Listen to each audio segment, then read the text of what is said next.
this it? No.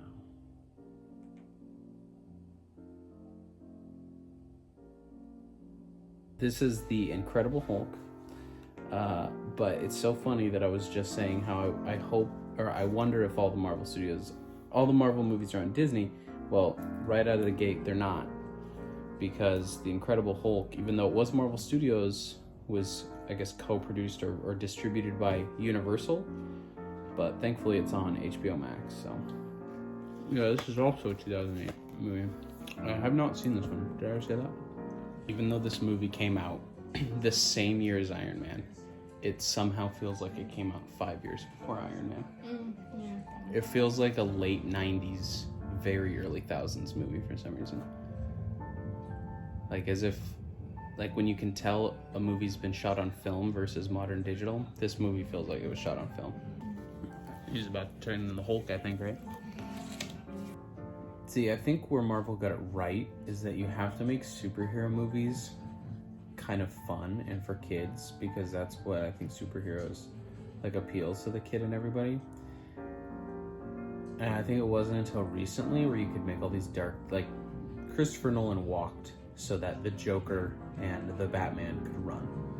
Like nailing this superhero dark tone obviously needed someone to do it right as an example for the rest of them, because Did you just see him swallow a he just swallowed a USB. All right, so what do I think about the original Hulk? The original Incredible Hulk. I think it's one of the most boring action movies I've ever seen. I haven't even seen all of the Marvel movies, but I am very confident and willing to wager that it is the worst of the franchise. Now, to give it some fairness here, I do believe that the movie was created very much outside of the plan. You know, it was sort of like you know, the group project. Oops. It sort of felt like the assignment given in the group project to the kid who never goes to school. It was distributed by Universal Studios, and it seemed to have like a completely different tone. It seemed to have a completely different goal as to what they wanted to see the future of superhero movies look like.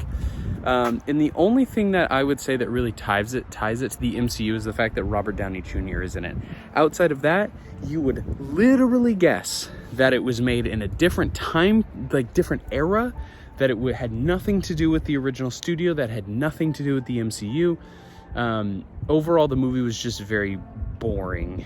I think that Edward Norton, you know, Sam was reading some like behind the scenes stuff, and it seemed like Edward Norton had a very different direction that he wanted to take it, and he was very vocal about that. So I don't know. There was a point specifically that I remember thinking last night about wanting to say, and I can't remember what it was now. That's why I should be writing this stuff down. But God, it was so forgettable and so boring. Anyways, I'm ready to move on. I knew that was going to be one of the ones that I wanted to see the least. And so tonight is Iron Man 2. But I wish I could remember what the other point was that I had for the Hulk. I'll record it if I remember it. But otherwise, I would give that like a 2. No. Let me be reasonable. I would say I'll give it a 4 out of 10. 4 out of 10.